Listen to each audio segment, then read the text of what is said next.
वसुदेवसुतं देवं कंसचाणूरमर्दनं देवकी प्रमानन्दं कृष्णौ वन्दे जगद्गुरु।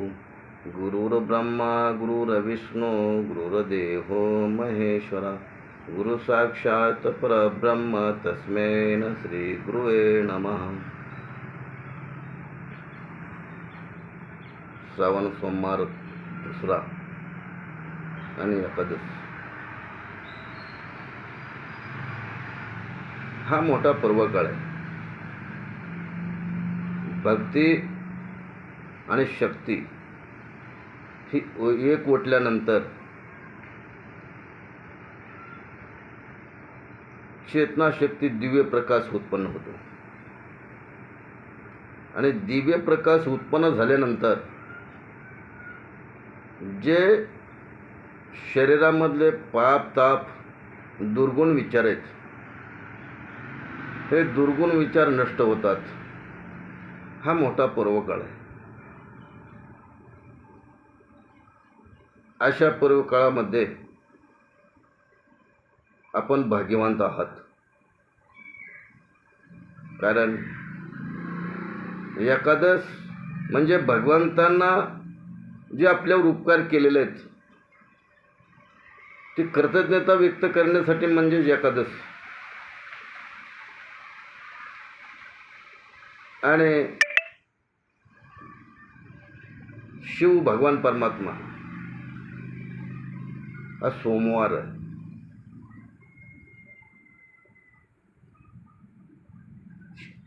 भगवान परमात्मा पांडुरंग आणि शिव ही एकच आहे।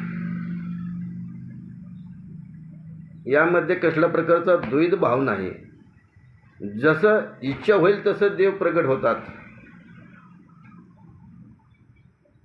कुठल्या देवाची आराधना केल्यानंतर भगवंतालाच मिळते, हा जो आपल्या मनातला भेद काढून टाकला पाहिजे। सोमवार केला, एकादश केली, एकच आहे। म्हणजे भगवान परमात्मा त्यांनी दिलेली आपल्यावर जी कामगिरी आहे त्या कामगिरी सोपवण्याचा महापर्वकाळ, दुहेरी संगम असं म्हणायला काही वावगं ठरणार नाही। मग आपण म्हणाल व्रत वैकल्यच का करायचे, एकादशच का करायची? एकादश म्हणजे काय, का करावं लागते? हे जे आपलं अज्ञानपण आहे, नाही केलं तर काही होतं का? मांस भक्षण केलं म्हणजे काय होतं आणि नाही केल्यावर काय होतं? प्रथमतः आपल्याला नरदेह ही आहे। इतर प्राण्यापेक्षा आपली जीभ वेगळी आहे, विचार वेगळे आहेत, दात वेगळी आहेत। जे मांस भक्षण करतात त्यांचे दात सुळे असतात आणि जीभ लांब असते, आणि ते आडवे असतात, आपण उभे असतो।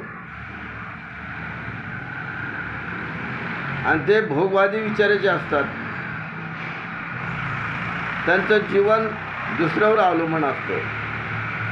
तसं भगवंतांनी प्रत्येकाला वाटा दिलेला आहे, त्याच्याप्रमाणे ते वावरत असतात। तर आपला वाटा वेगळा आहे, त्यांचा वाटा वेगळा आहे। आपला आहार वेगळा आहे, त्यांचा आहार वेगळा आहे। गाय ही आडवीच आहे, सिंहसुद्धा आडवाच आहे, कुत्रा हा आडवाच आहे, पण जातीमध्ये फरक आहे। गाय मांस भक्षण करते का? कुत्रा करतो। गायचं दात वेगळेच, कुत्र्याचं दात वेगळेच, सिंहाचं दात वेगळेच, आपलं दात वेगळे, जीभ वेगळी आहे। आपल्याला बोलता येतं, त्यांना बोलता येत नाही। त्यांची भाषा वेगळी, आपली भाषा वेगळी आहे। इतका फरक आहे। म्हणून आपण मानव आहोत, आपल्याला विवेक बुद्धी आहे, त्यांना विवेक बुद्धी नाही। त्यांच्याकडे फक्त एकच संयम आहे आणि इमानदारी आहे त्या प्राण्याकडे। सिंहसुद्धा ज्याने सिंह पाळतात, प्राणी पाळतात, त्यांना ते धावत नाहीत किंवा त्यांच्यावर चाल खाऊन घेत नाहीत किंवा ते इजा करत नाहीत त्यांना. एवढा फरक आहे. मुके प्राणी कुत्रा घ्या, कुठलंही घ्या, ते मालकाचं कर्तव्य व्यक्त करतो. तसं आपल्यामध्ये फार फरक आहे. ज्यांना धर्मनीतीचं ज्ञान आहे ते उपकाराची परतफेड करतात आणि ज्यांना धर्मनीतीचं ज्ञान नाही, धर्म म्हणजे काय हीच कळतच नाही, अशांची अवस्था काय प्राण्यासारखीच. आपल्यावर एखाद्याने उपकार केला, आपल्याला एखाद्या व्यक्तीने विघ्नातून वाचवलं, त्याने आपल्यासाठी बराच वेळ खर्च केला, आपण त्याच्यासाठी एक क्षणसुद्धा खर्च करू शकत नाही. ह्यामध्ये काही शोकांत त्याच्यासाठी आपण काही करू शकत नाही का, ह्याचा विचार केला पाहिजे.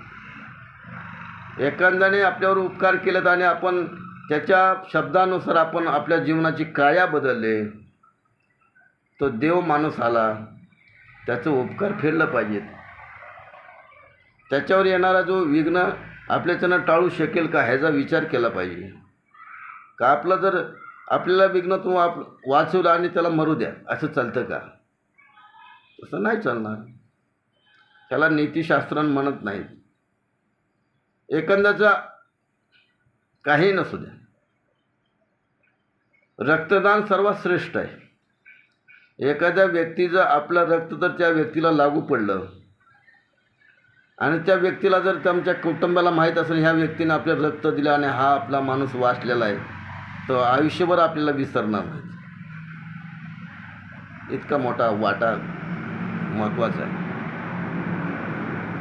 एखादी व्यक्ती तुमचं घर बरबाद झालेलं आहे आणि आपलं त्या ठिकाणी जर विचार ऐकले त्यांनी, पुढं होणारी जी काय हानी आहेत आपल्या विचारानं जर हानी त्याची वाचत असेल तर त्या ठिकाणी विचार देणं महत्त्वाचं आहे. विचाराची गरज आहे. एखादा कुटुंब व्यसनाधीन सर्व झालेले आहेत, तरुण पोरं फार व्यसनाधीन झालेत, आपण पाहतोच. भयान काळ आहे. लेकाला बापाची शिकळ धरायची पाळी या ठिकाणी उलटं होतं आहे. बापालाच लेकाची शिकळ धरायची पाळी येते. ह्याच्या पलीकडे शोकांतिका काय आवश्यक आहे? आईबापाच्या देखत मुलाची अंत यात्रा निघते, ह्याच्या पलीकडे दुर्दैव काय असू शकतंय? आणि तो विचार करणं महत्त्वाचं आहे. आणि ते विचार कुठपर्यंत राहिलेत? हे विचार ग्रंथातच राहिलेले आहेत.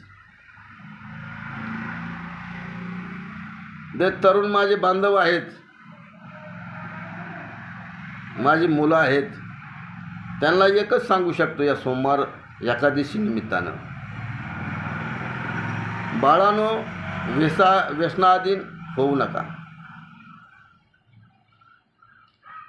कारण मनुष्य देह हा फार दुर्मिळ आहे, पुन्हा पुन्हा मिळणं फार कठीण आहे. जे गेलेही गेले, परत माघारी येणे नाही.